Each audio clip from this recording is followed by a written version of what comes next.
In August of 2011, my father fell and injured himself at home. My husband and I decided to take my father into our care. Although we were in a very tight financial situation at that time, we felt that family was more important than anything else and could not leave my father alone to face difficulties. Although he did not have any broken bones, he suffered injuries to his back and arms and needed regular medication and rest. On the way home, my husband and I discussed how we could arrange our time so that my father could be better cared for. We finally decided that I would take a month off work to stay home and take care of my father. It was a very difficult time for us, and we had to keep a tight rein on expenses. I also had to take care of the children's school and life. Although I felt very tired at times, I knew that this was what we should do. My husband and I always encouraged my father to face life positively and keep a positive attitude. One morning, I was going to the hospital to buy painkillers for my father. I arrived at the hospital quickly. I purchased the painkillers at the hospital. At the supermarket, I bought some more food and daily necessities. But on the way home, an accident happened. A car broke down and stopped on the highway. The car in front of me started to slow down. I put my foot on the brake and slowly started to slow down as well. I looked in my rearview mirror and saw a large truck approaching me. The truck was going very fast and I was very scared. I tried to move to the left, but it was too late. At the moment the truck hit me, time seemed to stop. Suddenly, I began to feel a special feeling, a feeling of being surrounded by love. This feeling became stronger and stronger. My panic had been replaced by love. I felt embraced in a way that I had never felt since I was a child. Imagine someone who loves you deeply. Now multiply that feeling by a factor of 10,000 and maybe you can feel that feeling. At the time I felt this love. I also felt a powerful energy around me. I can't describe the form, but I felt that this was God. I know that He loves me deeply. No matter what I do, He will always love me. A very peculiar connection was established between me and God. In that moment, there was no separation between me and God. I knew that I was accepted by God. When I saw God, I felt an overwhelming shock in my heart. When He spoke to me, I heard the most pleasing voice in the universe. It was a voice that could heal the heart. The look in His eyes made me feel safer and warmer than ever before. All my worries and pains disappeared in this moment. He helped me look back on my past life. I saw the good things I had done and the mistakes I had made. Once I got into an argument with a close friend and I said something extremely mean and hurtful. When I look back on that moment, I feel a great heaviness in my heart because I realized that I had caused him harm. God did not rebuke me. He said, "My child, I know your heart. But you must know that I love you, and I will always love you, no matter what mistakes you have made." I felt a strength that I had never felt before welling up inside me, making me believe that I could be better. I got the answer in His eyes that punishing myself did not make me better. When the life review was over, He explained to me my mission on earth. I was amazed after hearing His words. All of us are very important to God. He told me that everyone's life on earth would be different and that anyone's life experience is very important. I asked Him, "Why do I have such a father? I didn't have a happy childhood," and He told me, "You have to experience something to learn to grow and move on to the next job." I understood that the earth is like a school. When we finish school, we all have to take a final exam. That is, a review of each person's life, and then we can graduate and go home. Everything becomes so meaningful. I began to understand the meaning of life. Life is not a simple journey, but a journey full of challenges and growth. During this journey, we must experience many difficulties and setbacks in order to become better people. These experiences make us who we are, and it is this growth and change that makes our lives meaningful. The meaning of life is not in what we have, but in what kind of person we become. Only then can we become better people and win inner peace and happiness. Here, I also met the relatives who passed away. They all looked very young. They were all wearing a white robe that looked very comfortable and soft. This robe seems to be made of some special material. The robe gave off a soft glow, making them look even more special. Everyone was smiling and looked very happy and content. I saw my grandmother. She was smiling and walking towards me. She looked so young and beautiful. Her dress was embroidered with a beautiful rose that looked like it had been sewn by hand. I also saw my grandfather, who looked like a gentleman. He was holding a thick book in his hand. I could feel that he was very peaceful and calm inside. Beside them, there were some other people. I couldn't identify them, but I could feel their love and peace. They all had a unique light in them that made me feel completely included and accepted. In this place, I felt at home. Their eyes were filled with tenderness and love. The light from them illuminated the space around them and made me feel very calm and relaxed. They were so real, it was as if they were always there for me, separated only by an invisible barrier. Seeing their current state, I knew they were better off than before. When I met my grandfather, I felt very guilty inside. He had died of a sudden heart attack and I hadn't had a chance to say goodbye to him. I remember my grandfather as a kind man who was always able to answer my questions. During the time he was about to leave, my relationship with my family became strained. My grandfather smiled at me and I felt his love and comfort. I said to my grandfather that I regretted not spending more time with you before you passed away, and I was sorry. Grandfather put his hand on my shoulder and said, "Son, you have to understand that we look at relationships differently here than we do on earth. Here, we focus only on the spiritual level of love and respect." My grandfather's words touched my heart so deeply that tears began to well up in my eyes. Grandfather also told me many things about heaven. In this moment, I felt a deep sense of peace and happiness. Although his time on earth had ended, our love and relationship would always continue. My grandfather also told me that the most important thing in this world is love. Love is not only a feeling, but also an action. He told me that in heaven, all people love each other and there is no negativity, only peace and joy. He said that the most important thing in this world is to learn tolerance and understanding, to love yourself and those around you. I know that I have done many wrong things and hurt my family and friends, but I also know that there is still a chance for me to change. Our conversation made me re-examine myself and made me appreciate life more, to try to be a better person. My grandfather gently patted my hand and said he always loved me too. Finally, God asked me, "Do you want to stay or go back?" Although I was very eager to stay here, I knew I had to go back. I didn't want to leave my life with regrets. So, very reluctantly, I replied, as much as I wanted to stay, I knew I had to go back. God gave me a warm hug. I felt his love, and it made me even more determined. I said goodbye to my grandfather and the rest of my family. They walked me to the door of heaven. Grandfather took my hand again and he said, "Remember, we are with you whenever you are."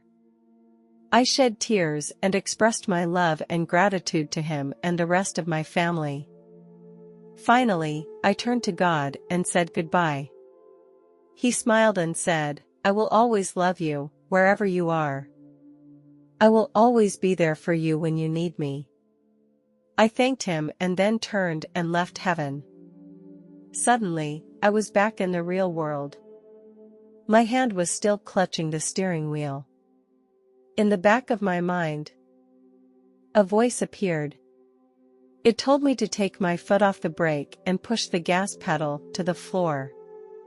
I didn't understand it at first, but as the voice grew stronger, I began to act on the instructions. Then, I hit the car in front of me, and it traveled forward some distance with its inertia. The big truck behind me also stopped. I sat in the driver's seat and kept my arms around myself, because I didn't want to lose the love of God. I hoped it would give me strength and courage. I didn't know how long it would take for the doctor to arrive on the scene, and the wait seemed long. My mood became more and more anxious. As the doctor opened the car door, I felt God's love begin to fade away. The doctor began to examine my body, and he was surprised to find that I hadn't suffered any injuries. I was also very surprised. I wanted to tell the doctor about what I had experienced, but I could not put them into words. It was clear to me that God had been watching over me. After going through that car accident, I have a different perspective on life. I knew my mission on earth and decided to appreciate every moment of my life more. I put a picture of myself above my bed and remind myself every morning that I am a child of God. This gives me the strength and courage to face the challenges in my life. When I am in a difficult situation, I stop and think about what to do next, because I don't want to hurt anyone else. Although I'm not perfect, I try really hard to do the right thing.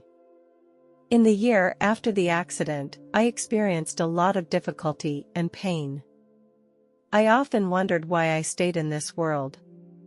But, looking back on that experience, I learned a lot. When I see the sunlight coming through the clouds, sometimes I really want to go back there. I believe God is the light, and He keeps reminding me to remember how much He loves me, and that I will never be alone. One day, I will return to Him forever. Until I get back there, life becomes a lot easier by seeing every difficulty as an adventure.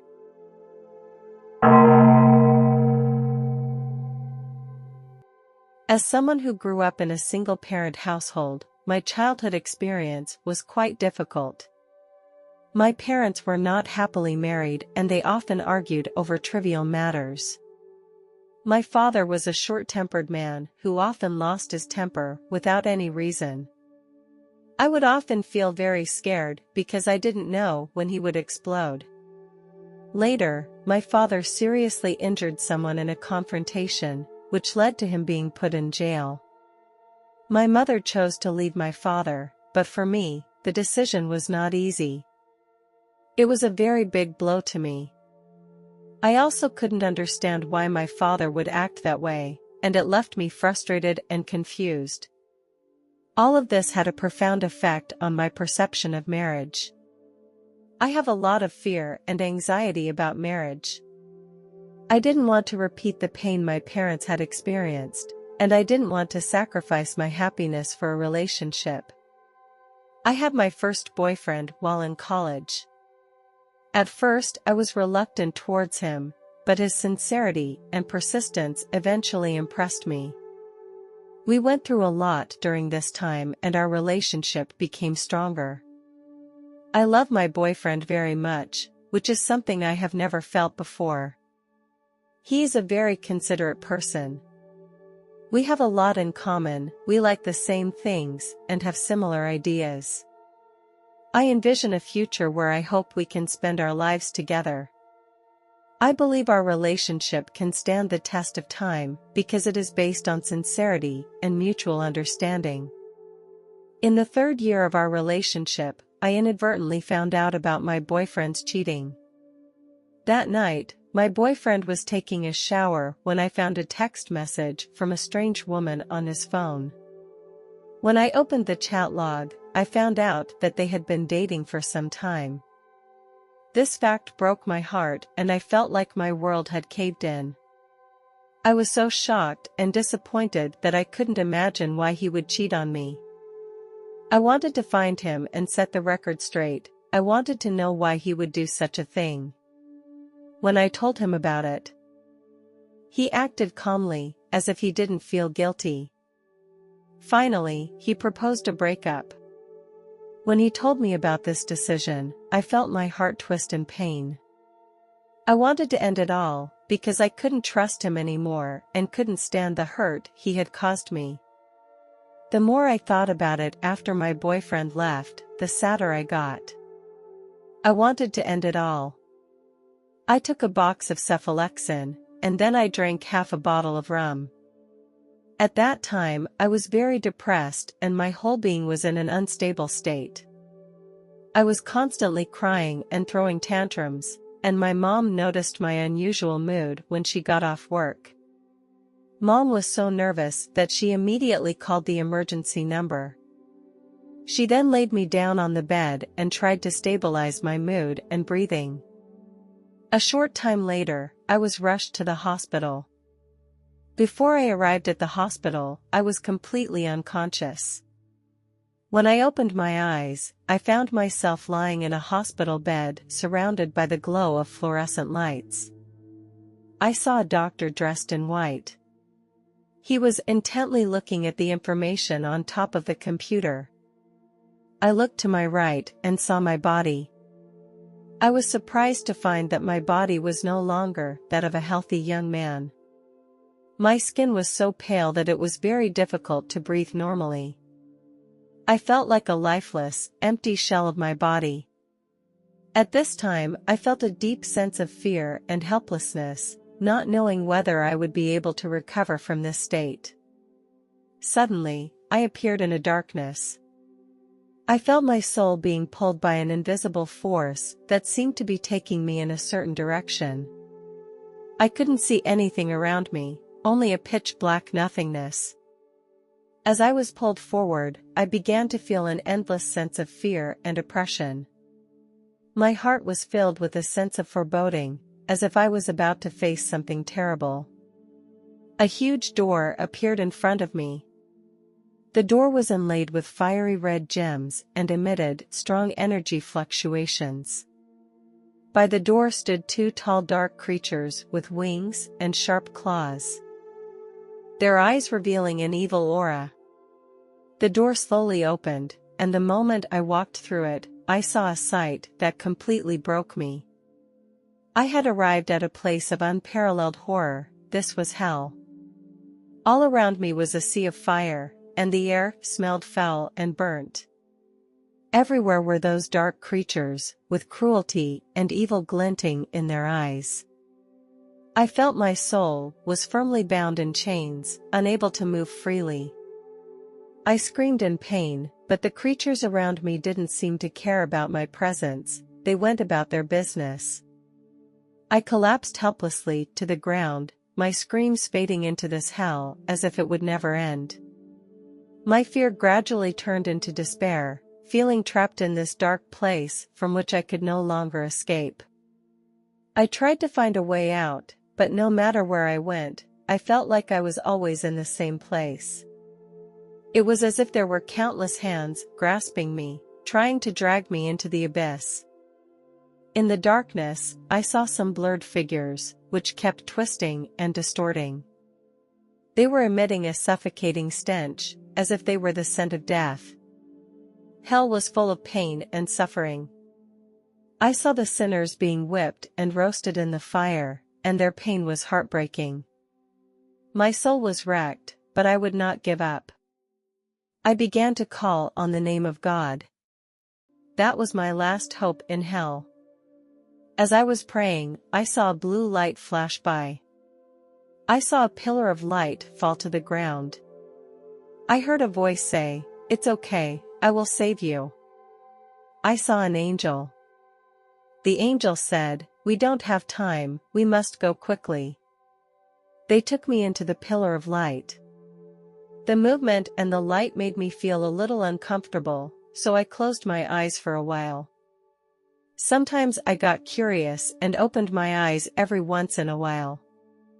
When I opened my eyes, I saw a huge staircase in the sky. I saw an old man holding a cat and walking up the stairway. At the end of the stairway was a gate. I knew that was the gate to enter heaven. I saw a lot of people standing in front of the gate to heaven. Most of them were dressed in white, with happy smiles, and looked very happy. I saw them hugging each other and blessing each other. They were all waiting for a signal that would let them pass through the gates of heaven and enter the eternal world. I knew that this was my true home. I also began to look forward to seeing my deceased loved ones. It was at this time that the angel stopped me. He told me that I could not go in just yet. Then, he took me to a beautiful lake. The water of the lake was very clear.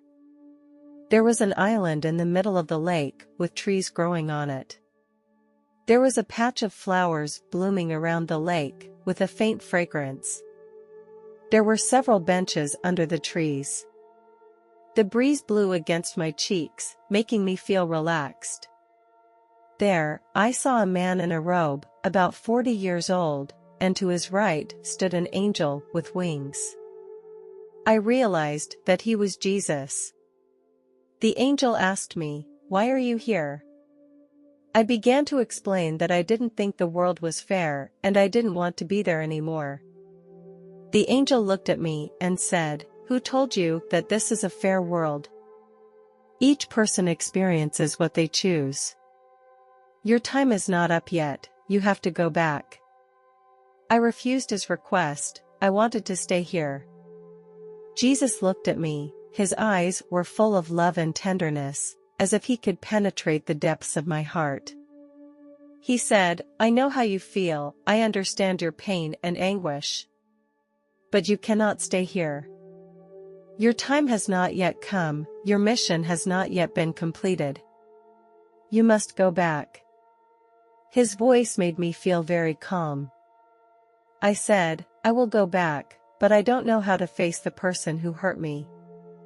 I don't know what to do." Jesus smiled and replied, "You need to learn to forgive and love. No one is perfect, and we must forgive others for their mistakes. It is not easy, but it is necessary.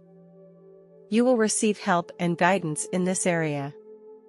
Jesus went on to explain to me that heaven is a very safe place where souls will be protected and cared for in the most perfect way. In heaven, each person has his own place, and this place is determined by his behavior on earth. Jesus also told me that he made a covenant with God. As God's spokesman, he must fulfill this covenant. This covenant was made about the ultimate purpose and meaning of all life. Although it was not an easy task, Jesus was the one who had to fulfill it because God believed that he could help souls to accomplish this task. I have to go through some difficulties and challenges that are meant for me to grow and progress. I cannot run away from the challenges and responsibilities in my life. I have to face and solve them.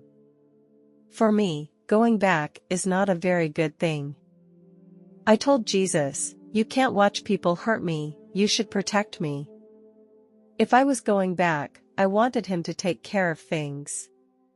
He looked at me and said, "My child, I cannot cause pain to others, I can only heal those who are hurting." Jesus asked me, "Do you know why I saved you from hell?" Although I didn't know the answer, I knew that the angel was sent by Jesus to save me. I realized in that moment that Jesus had been there for me all along. After I listened to his words, I understood the true meaning and significance of life. He looked at me and smiled, and then nodded his head. I knew I had to go back to earth to continue my journey. He told me that I could always pray to him and he would give me guidance and support when necessary. Then, he and the angel disappeared. As I was preparing to return, I saw a strange phenomenon. In the darkness, I saw a pair of bright eyes. They were like two stars that shone in the darkness. These eyes illuminated my way forward, and I knew that I was not alone. Although darkness still enveloped me, I was filled with courage and hope within. I knew that Jesus was always with me.